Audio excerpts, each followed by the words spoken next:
আইনো মৰি গ'ল কোন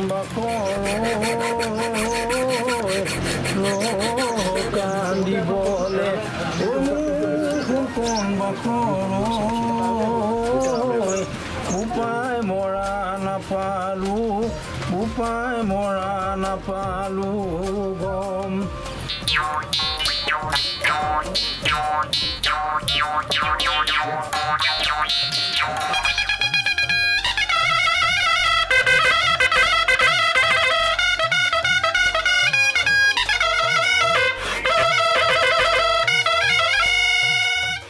হয় অসমীয়াৰ বাপতি সাহোন ৰঙালী বিহুলৈ আৰু মাজত মাত্ৰ কেইটামান দিন বাকী আছে যেহেতু নিৰ্বাচনৰ ধামখুমীয়াৰ মাজতে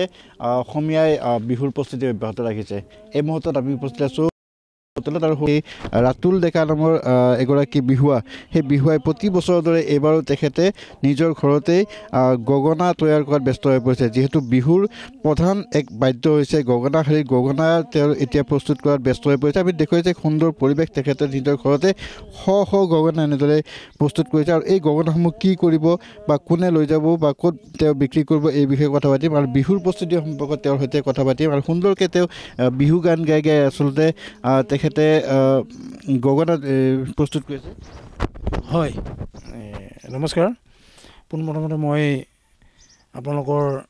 চেনেলৰ জৰিয়তে সৰু অসমবাসী ৰাইজলৈ আগন্তুক ৰঙালী বিহুৰ হিয়াৰ পৰা ওলগ জনালোঁ আৰু আপোনালোকৰ চেনেললৈ মই আন্তৰিক ধন্যবাদ আৰু শুভেচ্ছা জ্ঞাপন কৰিলোঁ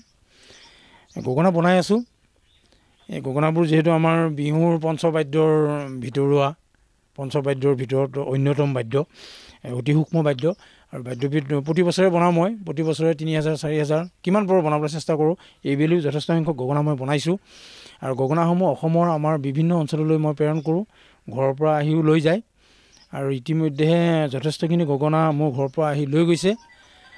আৰু অৰ্ডাৰ আছে অৰ্ডাৰ অনুযায়ী মই বনাই আছোঁ সেইমতে দিও আছোঁ ব্যৱসায়ীবিলাকক ঘৰৰ পৰাও দুই এজনে বিহুৱা দলবিলাকে মোৰ পৰা গগনা লৈ গৈ আছে এনেকৈ বনাই আছোঁ লাগি আছোঁ আৰু গগনা বনোৱা কামটোত এইবাৰ আপুনি কিমান টাৰ্গেট লৈছে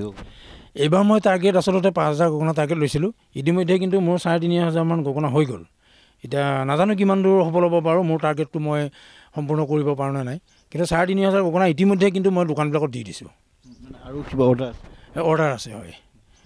অৰ্ডাৰ আছে যথেষ্ট সংখ্যক অৰ্ডাৰ আছে গুৱাহাটীৰ পৰাও মোক এতিয়া ফোন কৰি আছে কেইজনমানে অকণমান বেয়াই পাইছে মোক সময়মতে মই দিব পৰা নাই তথাপিতো তেওঁলোকক কৈছোঁ 2 দিনমান ৰখক মই গগনাখিনি দি দিম আৰু আচলতে মোৰ গগনাখিনি বিচৰাৰ মূল কাৰণটো হ'ল আমাৰ গগনাখিনি মই যিখিনি গগনা বনাই আছোঁ গগনাখিনি মই উন্নত মানদণ্ডৰ বুলি অকণমান ক'ব বিচাৰোঁ এটা কাৰণতে মোৰ গগনাখিনি মাতটো ওলায় বৰ ধুনীয়াকৈ মাতটো ওলাই যায় আৰু সেনেকৈ আৰু মই নিজে এজন বিহুৱা আছিলোঁ বিহুৱা যেতিয়া এই বাদ্যবিধ মই নিজে বজাইছিলোঁ বজোৱাৰ কাৰণত মই নিজে এই বাদ্যবিধৰ বিষয়ে অকণমান জ্ঞান আহৰণ কৰিছিলোঁ কৰাৰ কাৰণে এতিয়া মই মাত ওলোৱা গগনাবোৰে বনাই আছোঁ স্কেল অনুযায়ী গগনাবিলাক বিহু দলৰ মানে ল'ৰা ছোৱালীবিলাকে লৈ যায় আৰু গগনা আপুনি দাম কিমান গগনাৰ দামটো অৱশ্যে হ'লচেল ৰেটটো মই যথেষ্ট কমেই পাওঁ বুলি ক'ব পাৰি আমি 60 টকা 70 টকা এনেকৈ দিওঁ কিন্তু গগনাবোৰৰ দাম ব্যৱসায়ীবিলাকৰ হাতত পৰাৰ লগে লগে বহুত হৈ যায় এতিয়া এটা ডি স্কেলৰ গগনা যদি আমাৰ ব্যৱসায়ীবিলাকে দোকানৰ পৰা বিক্ৰী কৰে মোটামুটি 400 500 এনেকুৱা কৈ লয় কিন্তু আমাৰ এতিয়া 60 টকা 70 টকাত আমি গগনাবোৰ হ'লচেল দি আছোঁ গগনাৰ বাহিৰে আপুনি কি গগনাৰ বাহিৰেও মই ঢোলীয়াসকলৰ কাৰণে ঢোলৰ মাৰি বনাওঁ টকা বনাওঁ পেঁপাও বনাওঁ কিন্তু পেঁপাটো এনেকুৱা হৈ যায় কি আমাৰ শিংটোৰ মানে অভাৱ বুলি এনেকুৱা এইটো কাৰণতে কৈছোঁ মই শিংটো মই বিশেষকৈ মই পৰ্যাপ্ত পৰিমাণে শিং পোৱা নাই এইবেলি মই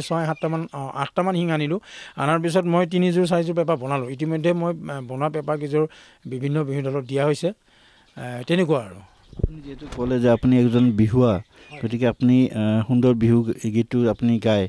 গগনাও সুন্দৰ বজায় অকণমান শুনাব নেকি আমি আমাৰ দৰ্শকক হয় নিশ্চয় মই যোজনা এফাকি গাই শুনাব বিচাৰিছোঁ বিহুৰ জানো এই প্ৰকৃতিৰ বুকুলৈ এই বসন্ত আহিলে ঐ গছে বনে সলালে পাত এই ৰমকে জমকে এই বিহুতি আহিলে ঐ তৰণি নাথাকে গাত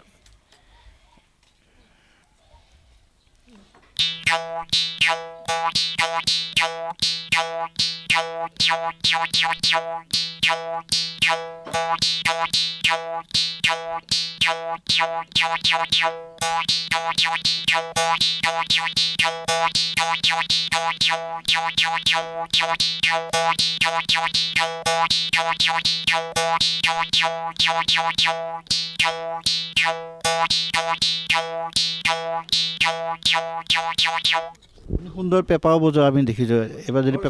পেপা বজাওঁ বাৰু এই পেপাৰটো মই ঠিক কৰিহে আছোঁ বাৰু এতিয়াও